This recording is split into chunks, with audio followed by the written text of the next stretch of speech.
오직 의인은 믿음으로라는 제목으로 하나님 말씀 전하겠습니다. 서울 그 어느 지하철 입구에 보면 항상 이렇게 구걸하는 거린이 있었습니다. 그리고 그 날마다 매일같이 나오는 이 거린 앞을 또 같은 시간 항상 지나다니는 이 신사 한 분이 있었는데, 그 신사 한 분이 늘 이 거린에게 10,000원을 주었어요. 이 신사분은 이 어려운 거지를 날마다 볼 때마다 이 10,000원씩 주었고, 이 거리는 또 자연스럽게 그래서 늘 10,000원을 주는, 큰 돈을 주는 이 신사를 늘 기다리게 되었습니다.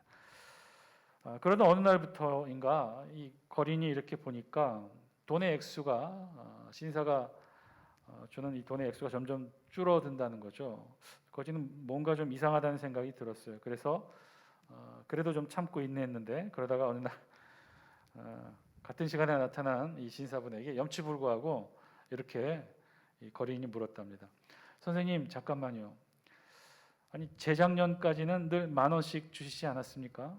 그런데 어떻게 작년에는 5,000원으로 줄이더니 올해는 또 2,000원으로 줄이셨어요?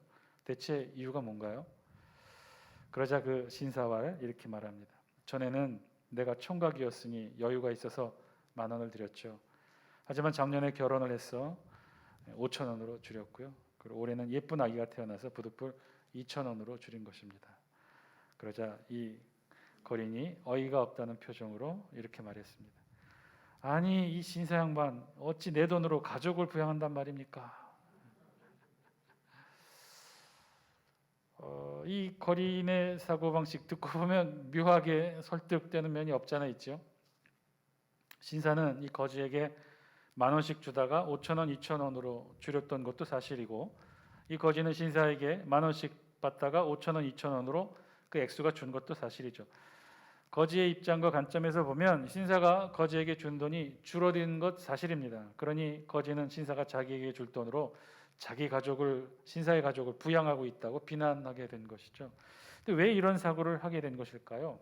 여기에는 분명한 차이가 존재하기 때문에 그렇습니다. 거지와 이 신사에게 차이가 있었던 거예요. 이 신사는 거지에게 10,000원, 5,000원, 2,000원 그것으로 선행을 베푼 것이었고요. 그러나 이 거지는 신사에게서 돈, 즉 생활비를 받았던 거죠. 선행을 베푼 입장에서는요, 10,000원이나 5,000원이나 2,000원이나 달라지는 것 없어요. 10,000원도 5,000원도 2,000원도 다 이 신사가 거지에게 베푸는 선행이었죠. 액수의 차이만 있을 뿐 똑같다는 거예요. 그러나 거지는 달랐어요. 왜냐하면 거지는 신사로부터 생활비를 받고 있었기 때문에, 생활비로만 보자면 10,000원에서 5,000원으로 준 것은 거지의 생활비가 50%로 준 것이고, 나중에는 또 20%로 줄게 되었으니 거지로서는 최저 생계비에도 못 미치는 이 돈을 받게 된 것이죠. 신사는 선행을 베풀었지만 그러나 거지는 그것으로 줄어드는 생활비의 고통을 받았다는 것입니다. 결국 선행이 누군가에게는 고통도 된다는 셈이죠. 우리 인간이 베푸는 선행이 사실은 그럴 수 있다는 거예요. 우리는 사실 선한 일을 한다고 하지만 그것이 꼭 그렇게 의도한 대로 선한 결과를 만들어내지 않는 것이 우리네 이 세상살이 삶의 모습이기도 하다는 거예요. 염치 없는 거지 이야기를 예로 들어서 적절하지 않을 수는 있겠지만 사실 우리 일상의 주변에서 보면 이런 일들은 얼마든지 경험할 수 있죠.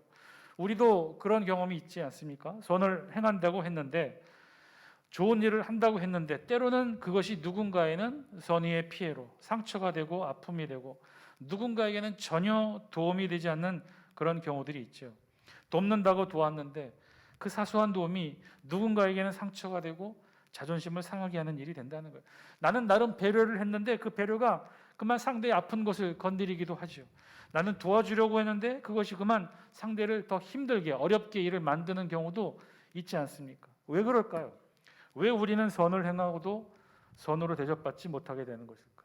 왜 우리는 선을 행하고도 악을 행함과 같은 결과를 얻게 되는 것일까요? 이유는요, 우리의 선행이 온전하지 못해서입니다. 우리 인간은 불완전한 인간이기 때문에 불완전한 우리가 행한 선행조차도 사실은 온전한 선이 못 되는 거죠. 불완전한 선이 되는 거죠. 우리는 선으로 알고 좋은 일을 했지만 우리가 불완전한 인간인지라 온전한 선을 다 행하지 못하는 거예요. 우리가 행하는 선에는요, 그래서 온전한 선만 포함된 것이 아니라 일부 온전치 못한 선이 아닌 것이 포함되기도 된다는 거예요. 즉 선을 행한다고 했지만 정작 선한 마음으로 했지만 거기에는요 보이지 않게 나의 자랑도 담겨 있게 되고 나의 교만도 담겨 있게 되고 나의 이기적인 마음도 담겨 있게 되고 상대를 충분히 배려하지 못한 불순한 우리의 마음도 담겨 있게 된다는 거예요. 이런 것들이 내가 행한다고 생각하는 이 선한 일, 선에 묻어나게 된다는 거죠. 그러니 그 선이 온전할 리가 없다는 거예요. 또 선을 행하는 나뿐만이 아니라 선을 받는 상대도 마찬가지죠.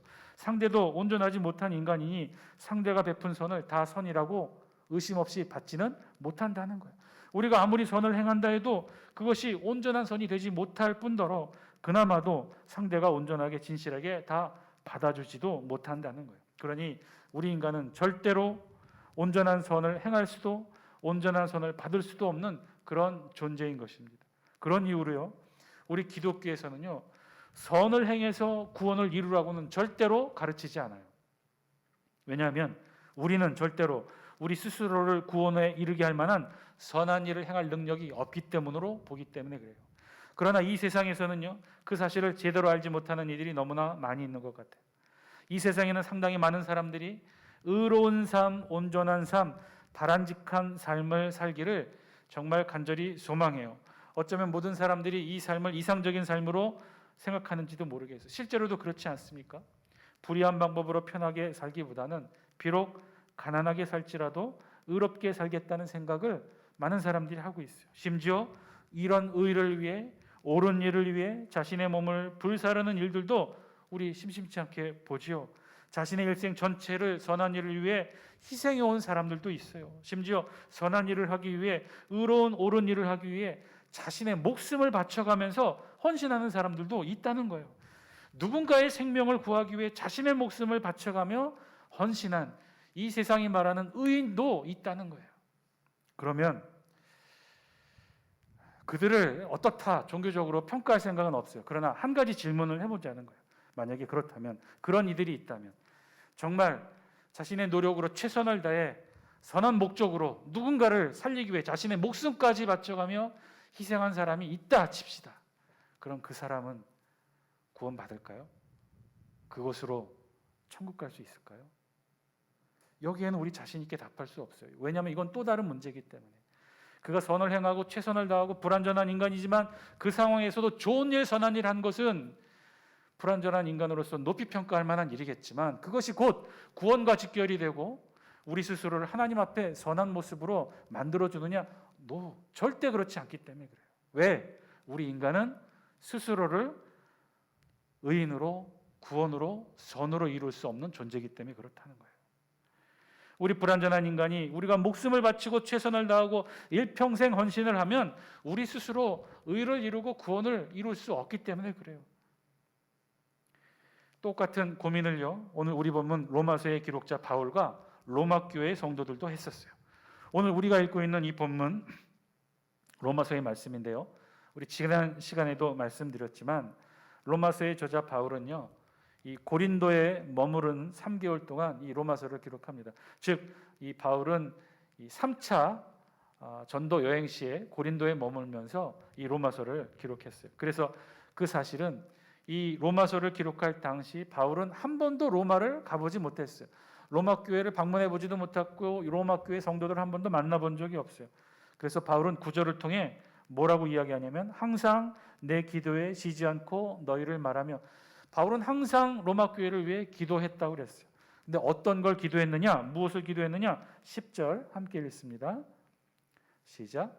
어떻게 하든지 이제 하나님의 뜻 안에서 너희에게로 나아갈 좋은 길 얻기를 구하노라. 아멘. 뭐라고요? 뭘 위해 기도했다는 거예요? 어떻게 하든지 너희에게로 나아갈 좋은 길을 구하기를 얻기를 기도했다는 거예요. 바울은 어떻게든 로마에 가기를 기도했다는 것이죠. 이런 바울의 로마에 대한 열망은요, 13절에 더 구체적으로 나타납니다. 우리 13절 함께 읽습니다. 시작.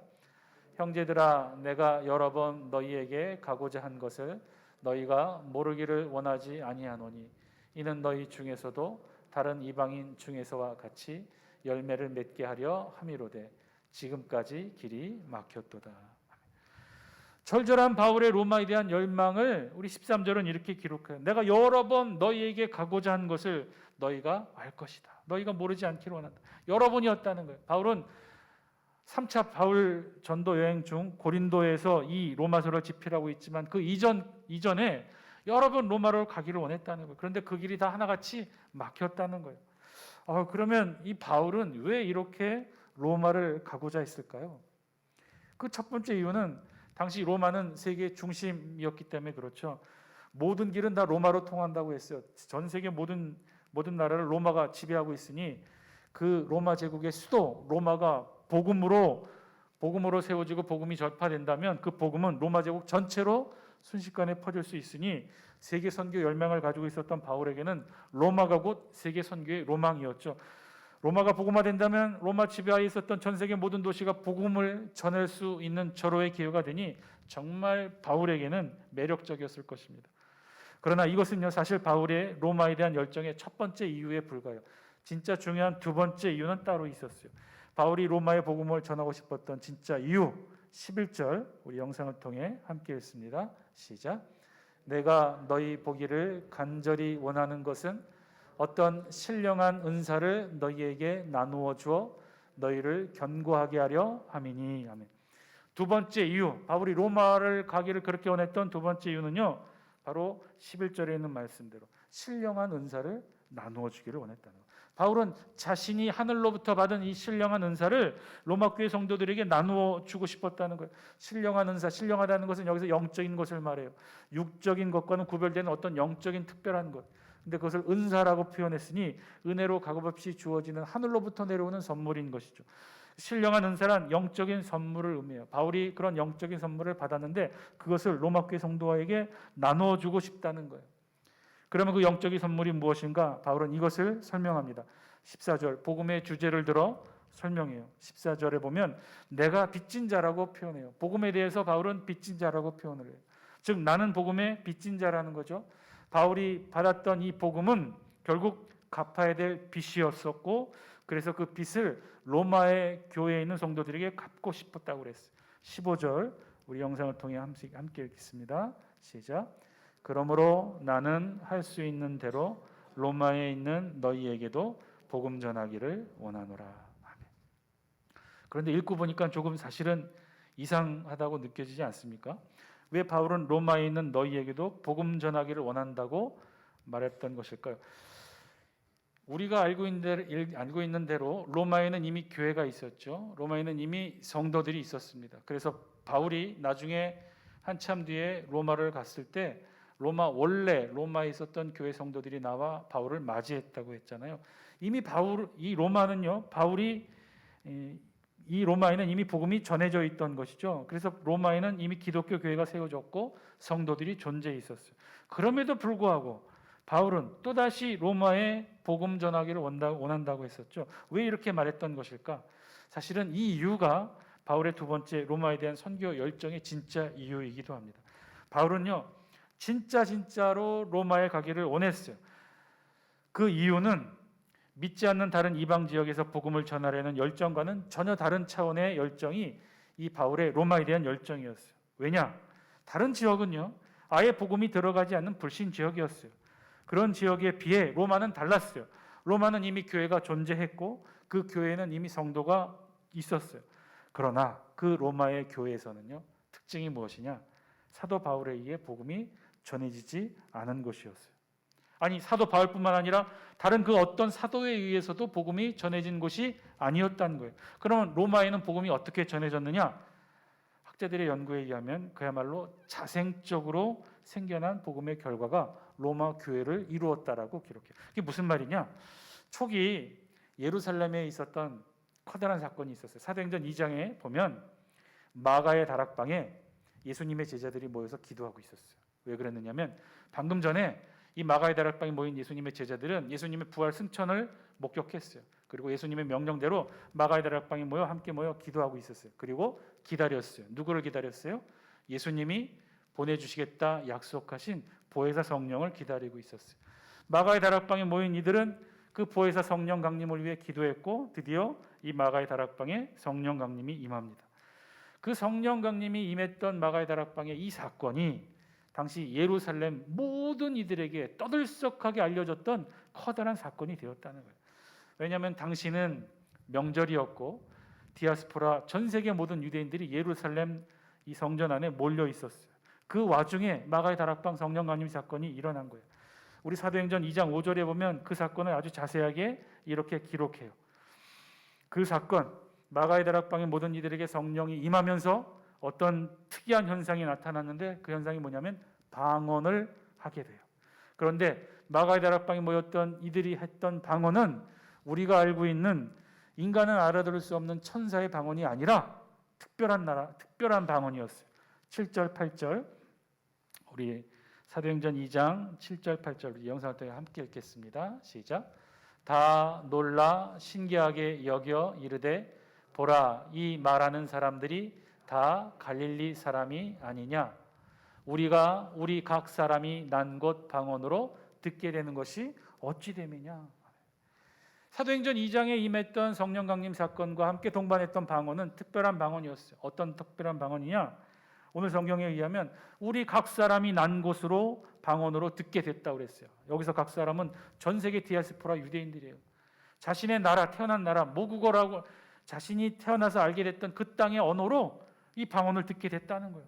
자신들이 눈에 보면 이 마가의 다락방에 모이는 모든 사람들은 다 알고 있었어요. 다 갈릴리 촌 사람들이었어요. 어부 출신들이었어요. 그런데 그들이 자신들이 태어난 곳 이방 지역의 그 나라의 언어로 방언을 한다는 거예요. 헬라어로 방언하고 라틴어로 방언하고 불어로 방언하고 스페인어로 방언을 하고 있다는 거예요. 그걸 또 알아듣고 있다는 거예요. 그러니 얼마나 놀라운 일이겠어요. 큰 사건이었어요. 마가의 다락방 사건이 일어났던 그 예루살렘에 여러 나라에서 온 유대인들이 다 그 소리를 방언의 소리를 들었던 거예요. 그리고 거기에 모였던 사람들이 누구였느냐? 10절 11절 영상을 통해 같이 한번 볼까요? 함께 했습니다. 시작. 부르기아와 밤빌리아, 애굽, 구레네에 가까운 리비아 여러 지방에 사는 사람들과 누구요? 로마로부터 온 나그네 곧 유대인과 유대교에 들어온 사람들과 그레데인과 아라비아인들이라 우리가 다 우리의 각 언어로 하나님의 큰 일을 말함을 듣는도다 하고 그 마가의 다락방 사건 각 나라의 언어로 방언을 했던 그 소리를 로마에서 온 나그네 로마에서 온 유대인들도 들었다는 거예요. 그리고 들어서 알게 됐다는 거예요. 어떤 일을 알아요? 하나님의 큰 일을 말함을 들어 알게 됐다. 우리 성경이 마가의 다락방의 방언으로 각 나라의 방언으로 어떤 내용을 말했는지 자세히 기록하고 있지는 않으나 이 한 구절 하나님의 큰 일을 말함을 듣는도다를 통해서 알 수 있는 것은 예수 그리스도에 대해서 방언으로 말했겠죠. 이 땅에 오신 예수가 메시아고 그리스도라는 사실을 이 전혀 언어를 알지 못하는 갈릴리 촌 사람들이 각 나라 방언으로 막 떠들기 시작한 거예요. 그 소리를 로마에서 온 이 유대인들도 들었다는 거죠. 아, 예수가 바로 그리스도 메시아였구나. 이 복음을 이들이 들었어요. 이 복음을 듣고 그대로 로마로 가서 이들이 이 자생적인 복음으로 교회를 만들고 교회 안에 성도들이 함께 모여 예배를 드렸던 거죠. 그래서 한마디로 이들 로마의 기독교인들의 특징은요.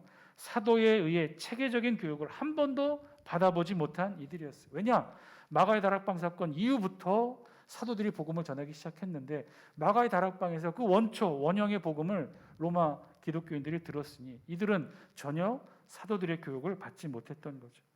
그래서 특징이 복음에 대한 잘못된 이해를 하고 있었어요. 이 로마의 기독교인들이 어떻게 이해를 했냐면 구원을 얻기 위해서 그러면 어떻게 해야 되는가라는 질문을 스스로 찾기 시작합니다. 구원을 얻기 위해 어떻게 되느냐? 유대교에서 가장 친숙하게 배웠던 율법을 지킴으로 구원을 이룰 수 있다라고 여겼던 거죠. 예수님이 그리스도라는 사실, 예수님이 그토록 기다렸던 메시아라는 사실은 알았어요. 마가의 다락방의 그 방언의 말로 알았어요.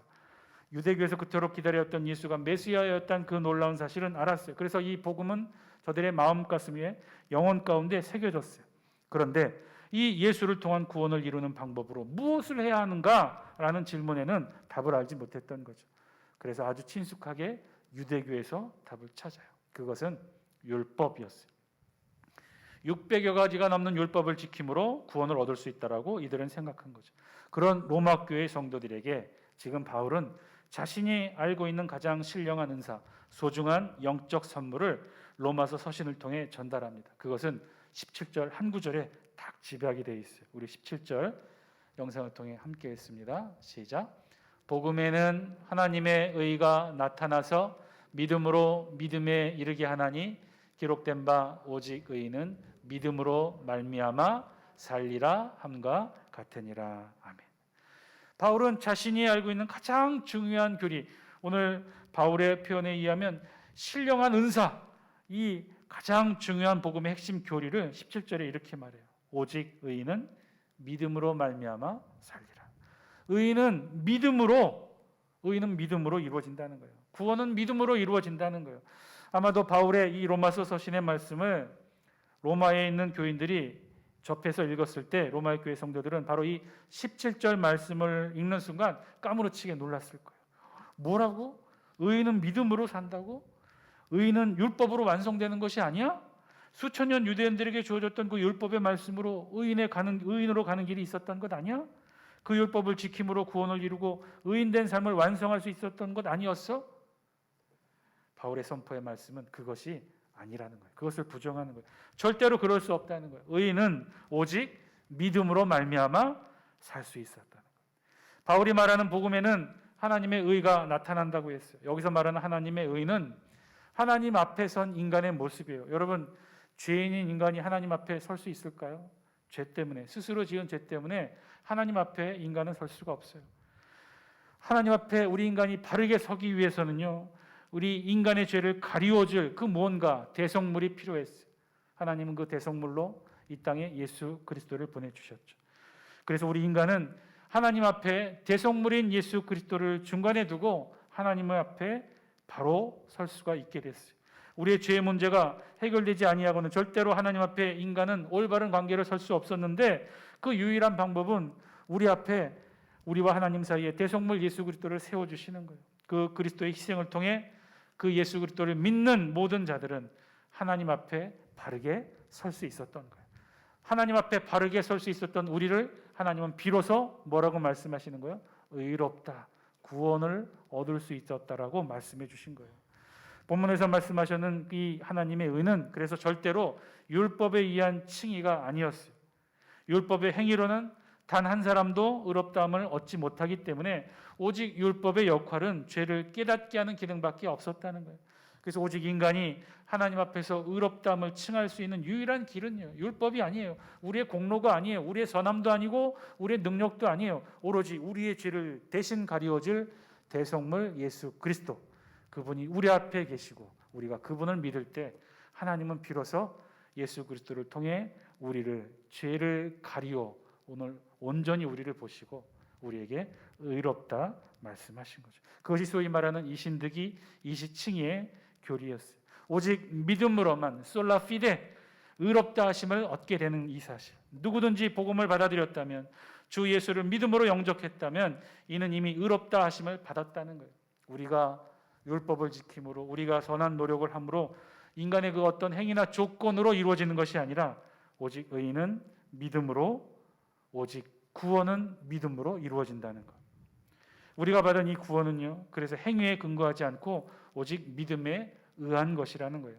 사랑하는 장수교 성도 여러분, 오늘 말씀을 통해 우리에게도 주신 하나님의 음성, 저와 여러분들이 들을 수 있게 되길 바랍니다. 오직 의인은 믿음으로만 살 수 있다고 말씀하십니다. 오직 의인은 율법이 아니라 믿음으로 살 수 있다는 거예요. 오늘 이 말씀이 2000년이 지난 우리에게도 유의미한 의미로 말씀으로 들려지게 되는 것은요, 이 세상에는 아직도 믿음으로 말미암지 않고서도 자신을 의인이라 여기는 사람들이 있기 때문에 그렇다는 거예요. 예수님 당시에도 그랬죠. 세리와 함께 성전에 올라갔던 이 바리새인이 바로 그러한 자들이었잖아요. 바리새인들이 세리와 함께 세리를 보면서 어떻게 기도했습니까? 누가복음 18장 10절 11절 우리 영상을 통해 같이 한번 읽어볼까요? 시작. 두 사람이 기도하러 성전에 올라가니 하나는 바리새인이요 하나는 세리라. 바리새인은 서서 따로 기도하여 이르되 하나님이여, 나는 다른 사람들 곧 토색, 불의, 간음을 하는 자들과 같지 아니하고 이 세리와도 같지 아니함을 감사하나이다. 바리새인은 스스로를 어떻게 생각했어요? 자신은 회개할 것 없는 그런 사람이라고 여겼어요. 저 세리와 같지 않다고 하나님께 감사 기도를 했던 거예요. 그런 바리새인을 하나님이 의롭다 여기셨을까요? 의인이라고 부르셨을까요? 그런 바리새인에게 구원을 주셨을까요? 천만에요. 우리 성경은 절대로 그렇게 말하지 않아요. 우리 성경은 뭐라고 말씀해요? 오히려 감히 눈을 들어 하늘을 쳐다보지 못한 채 불쌍히 여기소서 나는 죄인이로소이다 가슴을 치며 기도한 이 세리를 하나님이 이 사람이 의롭다 하심을 받고 그의 집으로 내려갔느니라 말씀해 주셨다는 거예요. 사도 요한도 요한 1서의 말씀에서 분명하게 말해요. 우리가 죄 없다고 하면 스스로를 속이는 것이라. 그렇게 말하는 것이 우리 속에 진리가 들어있지 않은 증거를 스스로 드러내 보인다는 거예요. 더 나아가 그렇게 말하는 거, 우리가 죄 없다고 말하는 것은 하나님을 거짓말하는 자로 만드는 것이다라고 말하고 있어요. 사랑하는 장숙기 성도 여러분, 오직 의인은요, 오직 우리가 의인이 되고 구원받는 길은요, 우리에게 죄가 없어서가 아니에요. 우리에게 깨끗함이 있어서가 아니에요. 우리의 선한 노력과 의지가 아니에요. 우리가 목숨 바쳐 헌신했다고 해서 되는 거 아니라는 거예요. 오로지 믿음으로 우리의 죄를 가리워주는 대속물 예수 그리스도를 믿는 오직 그 믿음으로 우리는 하나님 앞에 구원을 받고 의인으로 의롭다 여기심을 받게 된다는 사실입니다. 사랑하는 장숙계 성도 여러분, 이 땅에 우리의 죄를 대속시키시려 십자가에 달리신 그 예수 그리스도를 믿는 믿음으로만 우리가 의인이 될 수 있다는 사실 여러분 잊지 않고 기억하시기 바랍니다. 그 사실을 잊는 순간 우리의 선한 행위로, 우리의 행위의 어떤 것들로, 노력으로, 그 어떤 물질로, 그 어떤 봉사나 우리의 노력과 자랑으로 무언가를 이룰 수 있다고 생각하는 바로 그 순간 우리 똑같은 바리새인이 되는 거예요. 우리의 그 믿음은 순수해지지 못하는 거예요. 우리의 구원, 우리의 의인됨은 오로지 예수 그리스도를 믿는 믿음으로만 이루어지는 줄 믿습니다. 그 믿음의 고백이 저와 여러분 남은 여생의 평생의 고백이 되시기를 주의 이름으로 간절히 축원드립니다. 함께 기도하겠습니다.